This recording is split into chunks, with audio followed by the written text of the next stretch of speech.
नमस्कार।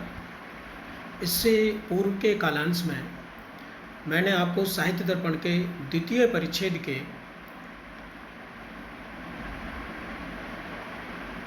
वाक्य में द्वितीय परिच्छेद में दी गई वाक्य की परिभाषा को बताया था कि किस प्रकार से वाक्य होता है। वाक्य की परिभाषा के पश्चात यहाँ पर ये द्वितीय जो कारिका है, अर्थो वाच्यस्य लक्ष्यस्य व्यंग्यश्चेति त्रिधा।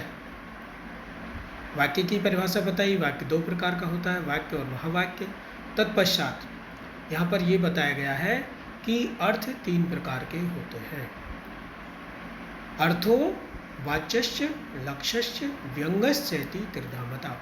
अर्थ वाच्यार्थ, लक्ष्यार्थ और व्यंग्यार्थ के रूप में तीन प्रकार से होता है। ऐसाम स्वरूप माह, इनके स्वरूप को कहते हैं।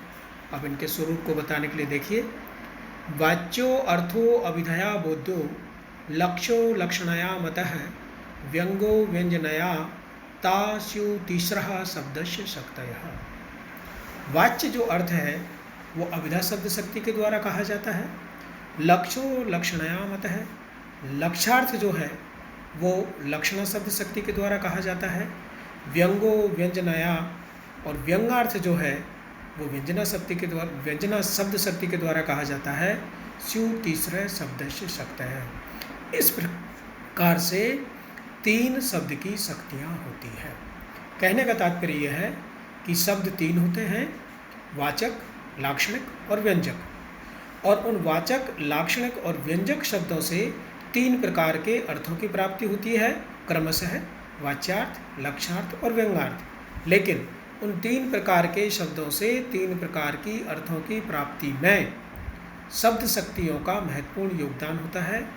उन शब्दों से अर्थ की अभिव्यक्ति में शब्द शक्तियाँ ही मूल है। तो वाच्यार्थ के बोधन में अभिधा, लक्ष्यार्थ के बोधन में लक्षणा और व्यंग्यार्थ के बोधन में व्यंजना का महत्वपूर्ण भूमिका होती है। अब यहाँ पर जो तीन शब्द शक्तियाँ बताई है, जो तीन प्रकार के अर्थों को क्रमशः बताती है, उनमें प्रथम शब्द शक्ति है अभिधा, ता अभिधाध्या। उनमें जो पहली है, अध्या जो पहली है वो अभिधा है। और अभिधा शब्द शक्ति की परिभाषा इस प्रकार से, या लक्षण इस प्रकार से विश्वनाथ कहते हैं, तत्र संकेतितार्थस्य बोधनादग्रिमाभिधा। तत्र यानी वहाँ पर यानी कहाँ पर?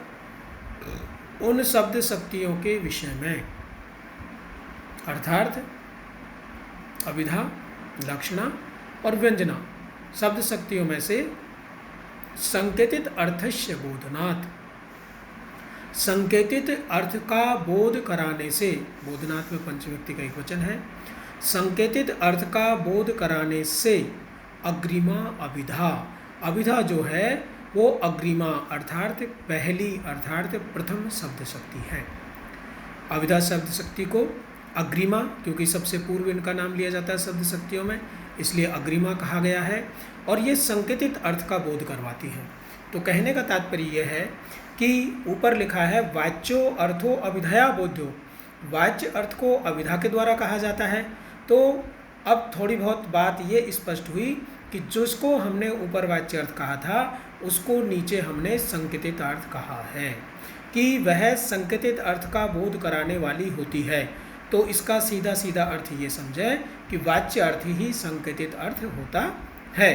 तो संकेतित अर्थ का बोध कराने वाली अभिधा शब्द शक्ति होती है, और उसे अग्रिमा, अग्रिमा का तात्पर्य है उसे प्रथम शब्द शक्ति कहते हैं, यानी कि शब्द शक्ति में उनका प्रथम स्थान है, इसलिए उन्हें अग्रिमा शब्द शक्ति कहते हैं। दूसरा, इन्हें स्वाभाविक शब्द शक्ति भी कहा जाता है। तीसरा, ईश्वर प्रदत्त शब्द शक्ति भी कहा जाता है। अब इस शब्द शक्ति में अर्थात अभिधा किस प्रकार से वाचक शब्द से वाच्यार्थ का, अर्थात संकेतित अर्थ का बोध करवाती है, इसका एक उदाहरण दिया गया है, और उस उदाहरण को हम यहाँ पर इस प्रकार से समझेंगे। देखिए, उत्तम वृद्धेन मध्यम वृद्धम उद्दिश्य। दो व्यक्ति बैठे हुए हैं, एक उत्तम है और एक मध्यम है। तो उत्तम वृद्ध और मध्यम वृद्ध, यानी एक उत्तम कोटि का वृद्ध है और एक मध्य कोटि का वृद्ध है। उत्तम कोटि का वृद्ध मध्य कोटि के वृद्ध को कहता है गाम आनय, यानी कि गाय को लाइए। इत्युक्ते, ऐसा उसके द्वारा कहे जाने पर तम गवानयन प्रवृत्त मुपलभ्य, तो वो मध्यम जो वृद्ध थे वो गाय को लाने के लिए प्रवृत्त होते हैं। और जब गाय को लाने के लिए प्रवृत्त होते हैं तो बालो अश्य वाक्य से, तो वहाँ पर एक बालक भी है, वो इस वाक्य को सुनता है और इस वाक्य को सुनने के पश्चात शासनादि मत पिंडानयन अर्थ है, वो समझता है कि शासनादि से युक्त जो पिंड है, जो पदार्थ है, जो प्राणी है, उसका आनयन अर्थ, उसको लाने का यह अर्थ है। इति प्रथमम प्रतिपद्यते, ऐसा वो पहले इस बात को समझता है। इसको थोड़ा सा सामान्य रूप से ऐसे समझेंगे कि दो व्यक्ति बैठे हुए हैं, एक वृद्ध है और एक प्रौढ़ है। वृद्ध व्यक्ति ने प्रौढ़ व्यक्ति से कहा कि गाय को लाओ। जब वो गाय को लाने के लिए प्रवृत्त होते हैं तो वहाँ पर एक बालक जो है वो अपने क्रीड़ा में मग्न है। तो उसने देखा, जब उन्होंने कहा कि गाय को लाओ, तो गाय को जब लाने लगे तो उसने देखा कि एक शासनादि मत पिंड को वो लेकर के आ रहे हैं। तो उससे पहले बालक को यदि गाय शब्द का अर्थ या गाय शब्द का पदार्थ का ज्ञान नहीं था, तो अब ये क्रिया देखने से, इन शब्दों को सुनने से उसको ये ज्ञान हुआ कि इस प्रकार के पिंड को, शासनादि मत पिंड को गाय कहते हैं, ऐसा वो समझता है।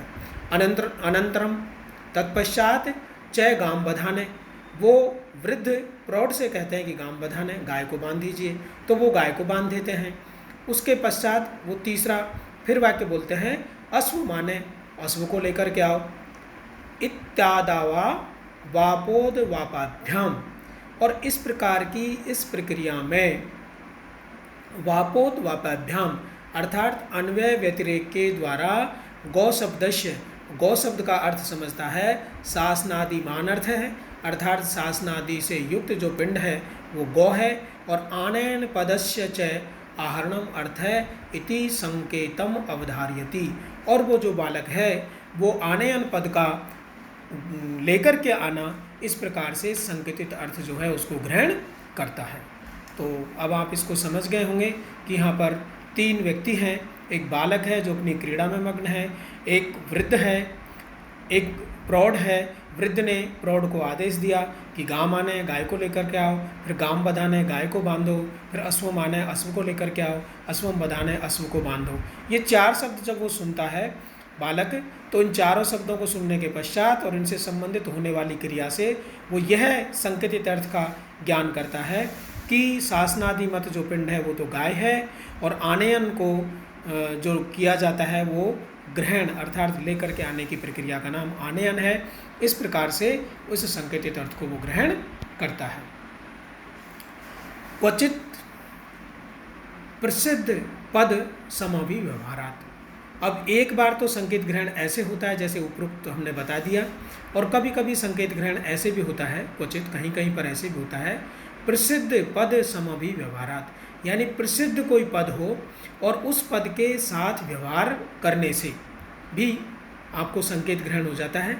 जैसे देखिए एक उदाहरण के रूप में, यथा यह प्रभिन्न कमलोदरे मधुनी मधुकर है पीवती, एक शब्द है, वाक्य है एक, जिसका अर्थ है कि खिलते हुए कमल के उदर में, प्रभिन्न यानी विकसित होते हुए कमल के उदर में मधुनी मधुकर है पीवती। मधुनी यहाँ पर मधुनी यानी मधु, और मधुकर है पीवती, मधुकर जो है वो रस पी रहा है। अब यहाँ पर विकसित कमल में कौन रस पी सकता है, तो मधुकर शब्द है वो बहुअर्थी शब्द है। तो मधुकर का अर्थ यहाँ पर जो है भ्रमर से भी है, मधुकर का अर्थ कामदेव भी होता है, मधुकर का अर्थ मधुमक्खी भी होता है।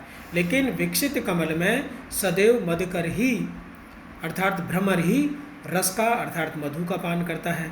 तो मधुकर बहुअर्थी होने के पश्चात भी कमल के उदर, विकसित कमल के उदर के साथ व्यवहार रखने से मधुकर शब्द का एक संकेतित अर्थ निकलेगा, और वो संकेतित अर्थ हुआ भ्रमर। क्वचित आप्त उपदेशात, और कहीं कहीं पर कोई आश्वस्त जो व्यक्ति है, जो हमारे विश्वास का व्यक्ति है, जिस पर हम विश्वस्त होते हैं, उस व्यक्ति के कथन से भी संकेत का ग्रहण होता है। जैसे कोई बालक है और उस बालक को अश्व का ज्ञान नहीं है, तो उसके पिता बोलते हैं अयम अश्व शब्द वाच्य है। ये जो पिंड है इसको अश्व शब्द से संबोधित किया जाता है। तम च संकेतितम अर्थम बोधयन्ति शब्दस्य शक्त्यंतरंतरान्विता शक्तिर अभिधा नाम। अब कहने का तात्पर्य यह है कि उस संकेतित अर्थ का ज्ञान कराने वाली दूसरी शक्ति से अवभूत शब्द की अभिधा नामक शक्ति है। अब आप समझ गए होंगे, तम च संकेतित अर्थम, उस संकेतित अर्थ का बोध कराने वाली, शक्तस्य शक्त्यंतरांतरिता, दूसरी शक्ति से अभिभूत शब्द की जो शक्ति है उसका नाम अभिधा है। अब अभिधा के अर्थ के विषय में, अभिधा के संपूर्ण परिभाषा के विषय में आप भली भांति समझ गए होंगे कि किस प्रकार से अभिधा शब्द शक्ति वाचक शब्द में लग करके वाच्यार्थ का हमको बोध कराती है, और उस वाच्यार्थ को हम संकेतित अर्थ कहते हैं। और उस संकेतित अर्थ का किस प्रकार से एक अबोध बालक एक प्रक्रिया को देख करके, एक वाक्यों का श्रवण करके किस प्रकार से उस संकेतित अर्थ को ग्रहण करता है। और दूसरे उदाहरण के रूप में कि सामीप्य व्यवहार के कारण से भी हम किसी शब्द का संकेतित अर्थ समझते हैं, या कोई आप्त व्यक्ति के द्वारा हम किसी शब्द का संकेतित अर्थ समझते हैं, और इस प्रकार से उस संकेतित अर्थ का बोध कराने वाली जो शब्द की शक्ति है उसका नाम अभिधा शब्द शक्ति है।